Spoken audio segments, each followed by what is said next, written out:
Fernando Tatis Jr. is the most exciting player in baseball. Is he the best player in baseball? Maybe someday. Is he the most exciting player? Without a doubt. He is the Mike Trout of being exciting, and now he's getting paid like it. Let's talk about this 14-year contract in just a second. And also, we lost no, we didn't lose, sorry. The retiring of an absolute baseball phenomena, an absolute baseball legend, and that of Tim Tebow is leaving the game of baseball without ever playing a major league game. And, it's very upsetting. I think we need to roll a little Tim Tebow montage here real quick of all of his greatest hits from spring training in the minor leagues with Mets. Let's roll it.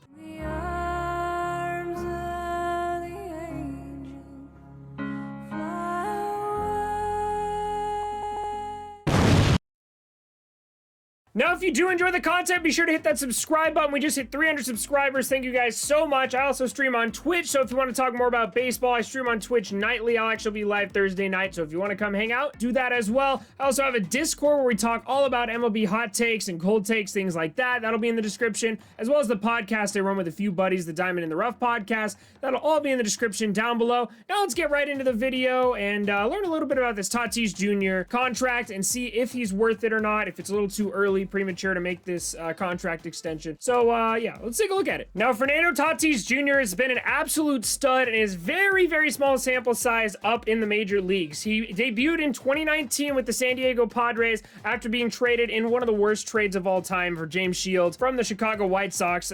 Sit on that one for a minute, though. Chicago White Sox in 2021 could have had Tatis with all those studs. Literally could have had him. There's no reason they shouldn't have, but I digress. 2019, he had a very good year, batting .317. He had 22 home runs, 53 RBIs in only 84 games. So that's a really good sample size, a really good showing in that small sample size there, not even a full season. And then in 2020, obviously it wasn't a full season, but out of the 60 games played, he played 59 of them. He batted .277, hit 17 home runs in 59 games. That is super impressive. 62 hits, and he struck out 61 times. So the strikeout numbers aren't really ideal right now, but we're going to compare him to somebody in just a second that I think you might know, who actually used to have some similar strikeout issues when he first came up as a rookie. So Tatis Jr. is going into his age 22 season. So I don't know when his exact birthday is, but I'm 21. He is about my age, and he just signed a 14-year, $340 million contract. Now it comes out to, I think it was $28 million a year or something, which honestly, year by year kind of seems low for Tatis, but obviously he doesn't have that much of a sample size that guys like Trevor Story and Francisco Lindor, Corey Seager, those guys have.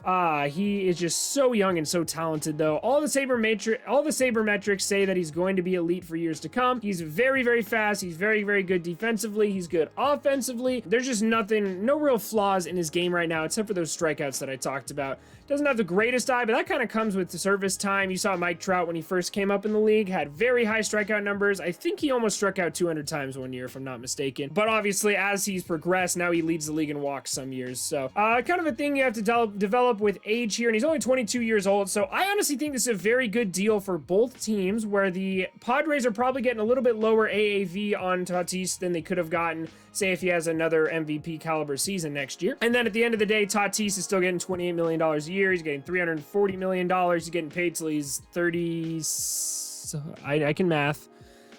22. I can't math.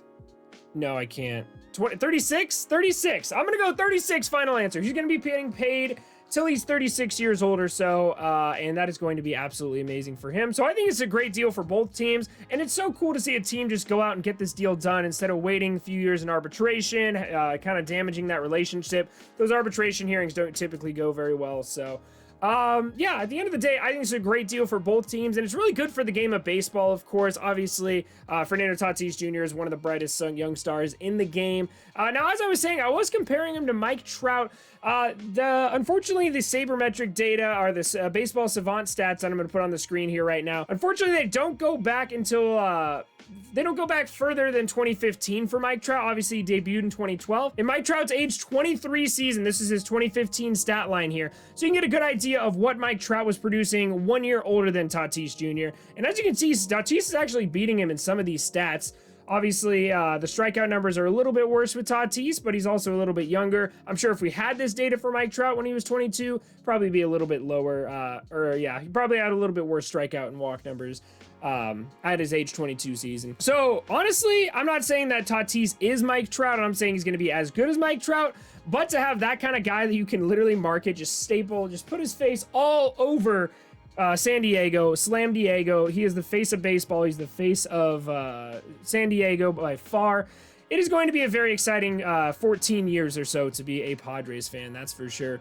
Now, they actually will build a team around him, unlike the Angels will, so that's why he's one of the more marketable stars in all of baseball, and God, this is just a really exciting thing to see for the game of baseball, knowing that Tatis is going to be around for years to come and kind of revolutionize the game of baseball. Yeah, so that's pretty much all I got on the Tatis contract there. Thank you guys so much for listening. Thank you for watching. If you do want more kind of content like this, be sure to hit that subscribe button and turn on those post notifications to be notified when I post. Pitchers and catchers just reported, so there's all sorts of exciting things going around baseball. I saw Shohei Ohtani throwing a bullpen session, and I am absolutely hyped for it. So yeah. Be sure to stay tuned for more baseball content. Check those links in this description of this video. And thank you guys for watching. I will see you all in the next video.